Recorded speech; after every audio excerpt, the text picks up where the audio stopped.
Hey guys, so it's Thursday, and I know that normally I post my book reviews on Friday. That's what I've been trying to do, but I want to start making sure that I do the hashtag Friday Reads. So I just don't like to have two videos on the same night. So anyway, yeah, I'm going to go ahead and wrap up this month of September.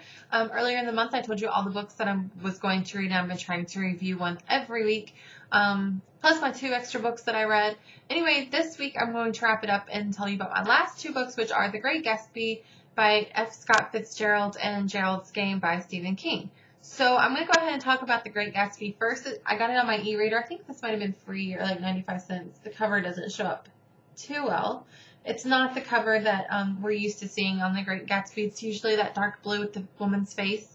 Anyway, this book, I had heard that it was really, really great. A lot of people that I work with actually have read it. And it was a good book. It's a classic, and it's about this man called Mr. Gatsby, and it's told from the perspective of his neighbor and about these lavish parties that he throws and things that make him so great, and there's love involved, and I don't know where to start with this book. Mr. Gatsby is actually in love, or was in love at one point in time, with his neighbors. I believe she's a cousin, and he wants the neighbor's help getting those two together, even though she's married. He thinks that she's still in love with him and always has been. So there's this scheme to kind of get them together. The cousin's husband is also having an affair with someone in New York, I believe. And something happens to her, and it's this big thing that happens, and I don't want to tell you because that's the whole part of the book that makes it exciting and good. And after this thing happens, gosh, I want to tell you what it is, but I can't. But after this thing happens, the whole book just it just all comes together.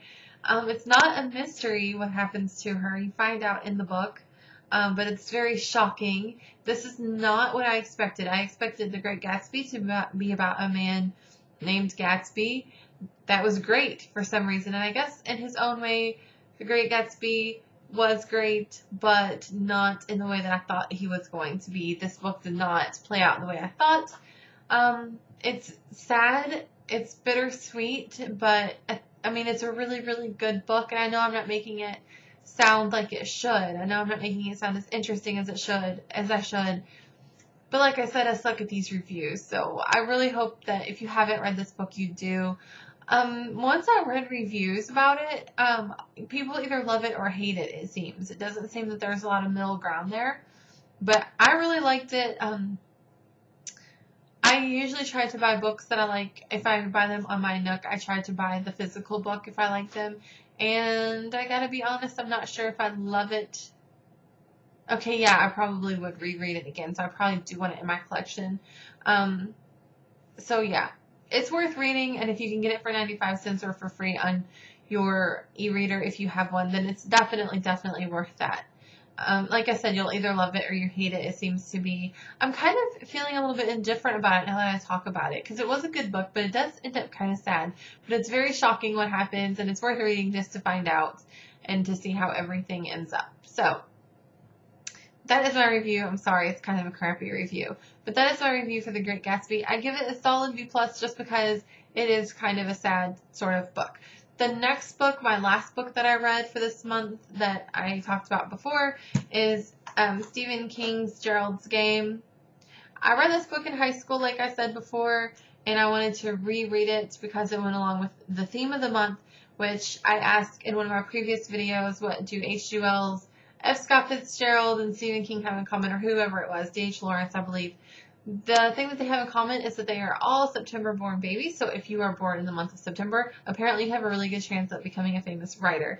A lot of really great writers were born this month, so I wanted to read a book from each one of those. Not each one, there were more. I couldn't read all those books. But yeah, I wanted to reread this. And I gotta be honest with you, I cannot get into it the second time. This time when I was reading it, this is actually probably the 3rd or 4th time I've read this book. But I just couldn't get into it. I started reading my October books. I shouldn't have done that. And then I got Enclave and I wanted to read it. So that got me a little bit distracted. And then I got, in my other video you saw, I got A Dance with Dragons. So I just got wrapped up into all these other things, and this is kind of like on the back burner for me. And I hate saying I'm going to do something and not doing it, but I did read this book, and it is a good book. It's been a lot of years since I've read it. So it is about a woman and her husband. They go off into this cabin in the woods that he owns, or at the lake or whatever, and she is handcuffed to a bed in some kind of sexual thing that he likes to do. She gets kind of upset with him and she begs him to stop, and he won't. He thinks that she's just really into it, or that's at least what he says. I think he knows that she means business and she wants him to stop, but he keeps going. And she ends up kicking him, and he falls, and I believe he hits his head and dies while she's handcuffed to the bed. And it's kind of about what happens to her. She gets extremely thirsty. There's a glass of water. She can see it. Then she starts seeing this thing that I think she calls the Midnight Cowboy or something like that, which is a ghost, or what she thinks is a ghost. She thinks it might be her ghost father. Her father had died. She thinks maybe that's him coming to visit her. She thinks it might be death coming to get her. It's all these things. Some gross stuff happens in this book. I believe a dog breaks in and ends up eating parts of her husband's body. And, you know, you're kind of left to question, was this a ghost that she saw, or is she hallucinating? So, you know, you want to read it. It's a Stephen King book. It's good. You're not going to be disappointed. You got to find out if she gets away or if she lays there and dies, which is her big fear. You know that she's going to lay there and somebody's going to find her handcuffed naked to this bed. So it is a good book. I just, like I said, I was reading some other things this month that I couldn't really get into this one. So, but I do give it, I'm going to give it a B. A B. I don't know why, just because it's not my favorite book in the world, but it is a really good book. It's one of my top 20 probably. So check it out. And I think that's all I have for this video, just those two quick little reviews. I guess I'll be doing a what's coming up next month shortly, and Friday thing tomorrow. So bye guys, happy reading.